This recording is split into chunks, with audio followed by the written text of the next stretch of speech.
In this presentation, we'll help you examine your writing process. How do you think about your own writing process? Do you feel good about it? Do you feel frustrated? Does it make you anxious or angry? Why do you think you feel that way? Is it something that you feel uncomfortable with your skills? Is it because you haven't planned appropriately or understand what you need to write about? Is it because you've waited until last minute and procrastinated? So, do you really understand what's being expected of you? Sometimes we feel very uncomfortable with the writing process because we either want more direction and less open endedness and creativity, or exactly the opposite. We want to be more creative and not be told what we have to write about. So we need to think about all of these variety of reasons that affect our approach to writing and our process. So, what is the recommended process?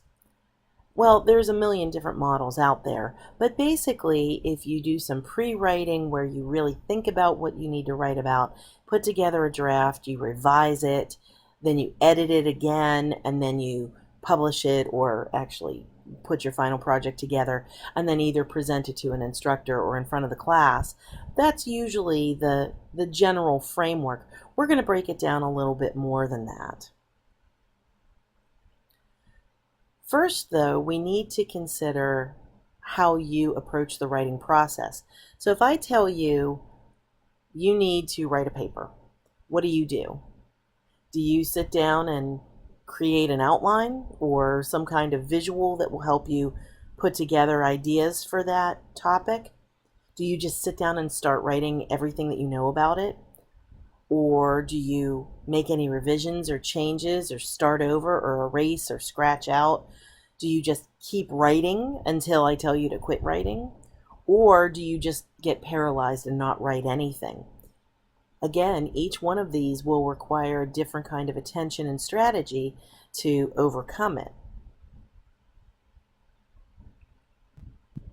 One thing that you really want to do is brainstorm. And what that means is when you get an assignment of any sort, you want to look at it and say, what's everything I do or don't know about this particular topic, subject, idea? What do I need to learn more about? What do I already know about it? What do I think I'm going to write about? What are the ideas I have about it? Anything and everything you could possibly imagine, you should jot down, because then you can scratch out what you're not interested in or delete it, and you can then boil it down to the essentials that you need. You shouldn't be judgmental of, exaggerated or ridiculous ideas. You know that you can throw them away, but you never know, that crazy, ridiculous idea might lead you to think about something else and another way of looking at your topic. So all ideas are okay, and you should consider everything. Then when you sit down to actually compose something, one thing that is extremely helpful is, rather than sitting down to write your paper, write it like you have been given a time limit, like maybe in a class time, and say, okay, I've got 10 minutes to write about this subject. Boom. And go ahead and start writing. Even if you just get down the main ideas or the topics that you think are related to that idea or concept, it gets your brain thinking about what you need to write about.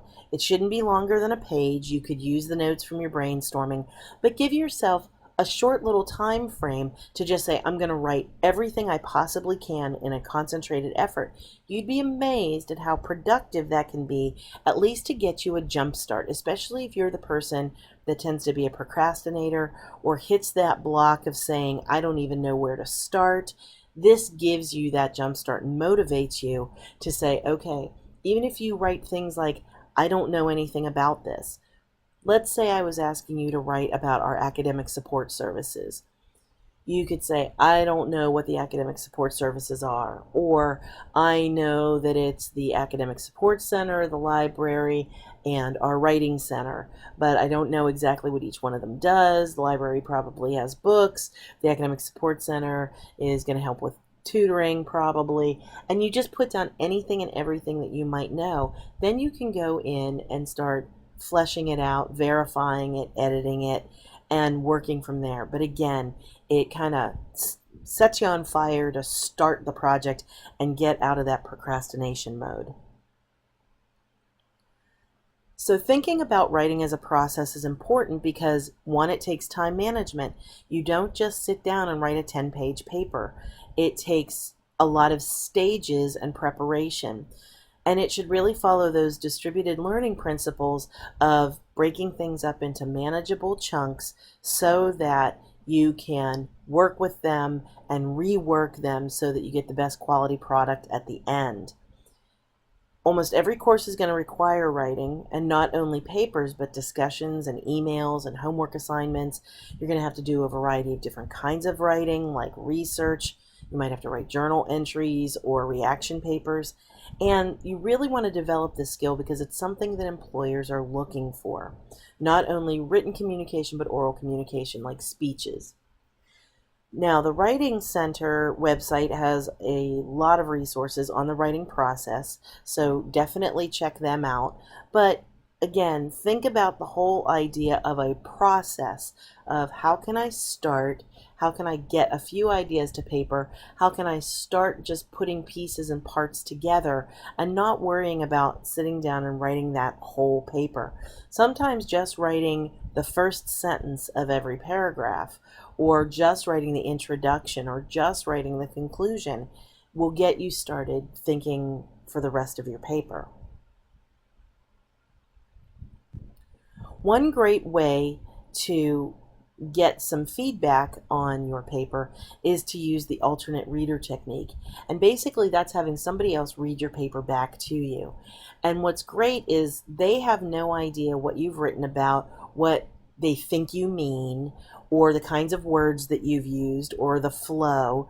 So they're coming in blind and they're reading it cold. So if it doesn't read well, if they stumble, if they hesitate, if it's difficult for them to follow or keep their place, if it seems unclear, then you know that you have some areas that you need to work on. So not only pay attention to those features when you're listening to them read it back to you, but also discuss things with them. Where do you think I might have been missing some information? Do you think I spent too much time on this topic and not enough on another? Do I need to be clearer in other areas? And anything else that they might have a reaction to. That way you're getting that unbiased opinion of your writing. You've lived with this paper for however long you've been working on it. And it's just like a math problem that you've done 20 times and never gotten right. You walked away from it, you came back, and all of a sudden you do it and you see clearly, oh, I made this error, this is what I did wrong. Same thing is true for your writing. So why do we use word count and formatting? Well, we want to make sure that you have enough detail and enough explanation to demonstrate that you understand the concept. But we also want you to know how to make your point in a brief, concise, and succinct manner. So we don't want you to just kind of blather on. We want you to make your point, make it clean and clear and crisp, but give us enough information that you're not only explaining yourself, but you're showing that you really understand what you're writing about. So that's a variety of different kind of skill sets that you have to work with. The other part of word counting and formatting is those formatting styles that we keep talking about. MLA, APA, Chicago, and the different ones used by different disciplines. They want that standardization. It was originally used for publishing within those disciplines. And it's an expectation your instructors have for not only the content, but the way that it's laid out and the detail. Also, it's helping prepare you not only for your upper division work, but if you decide to go to graduate school as well. Now that you have a sense of your writing processes and your strengths and weaknesses, where are you going to get some help? Well, obviously you want to work with the Writing Center services where you can work with one-on-one with a tutor and you can make appointments. What's great is you can make up to 3 scheduled appointments per week. So if you really do want to be a better time manager and you really want to keep your motivation up because you know you have to do it and you want to do it well, I usually will tell students, why don't you make an appointment? You get an assignment today, for example. Make an appointment next week for Monday, Wednesday, and Friday. And for yourself, say on Monday, I'm going to have this done. Maybe you have an idea and an outline. Then you can go over that with the tutor. They can give you some ideas and suggestions. Then on Wednesday, after you've met with that tutor, you've had all day Monday and Tuesday to work on it. Maybe Wednesday you say, I want to put together a rough draft. Or maybe you want to just flesh out the outline and get some more feedback on it. Then by Friday, you should have even more of it put together. So again, it keeps you on task, on target, and it forces you to pay attention and focus on what you're doing. They can help you with any stage of your writing, from I don't even know what these directions mean and I don't even know how to choose a topic. I don't know what this topic means. I'm not sure where to go and get research for it or how to write about it, to an outline, to looking at your rough draft, to even giving you an audience if you have to do a speech to give you feedback not only on your delivery but your writing as well. They also have computers to help you do your research and work on your writing because they do have the proper software and they can show you how to do some of that formatting as well. They also have guidebooks for citation and formatting styles. And on the Daytona campus, there is a cellar to work on group projects.